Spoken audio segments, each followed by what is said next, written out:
நான் திருப்பூரில் இருக்கும்போது நிறைய தொட்டி செடிகள் தான் வச்சுருப்பேன். ஸோ அதுக்கெல்லாம் நம்ம எப்படியும் உரங்கள் மாதிரி ஏதாவது ஒன்று கொடுத்து தான் ஆகணும். ஏன்னா தொட்டியை சுற்றியுமே வளரும்போது அதுக்கு வந்து ஊட்டம் வந்து பத்தாது. அதனால் நம்ம ஏதாவது சத்துள்ள ஏதாவது ஒன்று கொடுத்துட்ருக்கணும். ஆனால் நம்ம நட்டு வைக்கிற மண்ணில் நட்டு வைக்கிற செடிகளுக்கு வந்து ஊட்டம் அதிகமாக கொடுக்க வேண்டாம். ஏன்னா மண்ணில் இருக்க சத்துக்களே அதுவே உறிஞ்சு உறிஞ்சு நல்லா வளர ஆரம்பிச்சிடும். நான் திருப்பூரில் இருக்கும்போது என்ன பண்ணுவேன் அப்படின்னா, கிச்சனில் இருக்கிற மக்கிற எல்லா வேஸ்ட்டையும் தண்ணிக்குள்ளே போட்டு ஊற வச்சுருவேன்.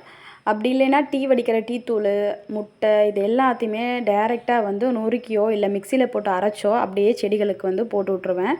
ஸோ இந்த மாதிரி தான் அரிசி கழுவுறது, பருப்பு கழுவுற தண்ணி, மீன் கழுவுற தண்ணி, கறி கழுவுற தண்ணி எல்லாத்தையுமே செடிகளுக்கு தான் ஊற்றுவேன். ஸோ அது மூலயமா அதுங்களுக்கு வந்து சத்து கிடச்சிரும்.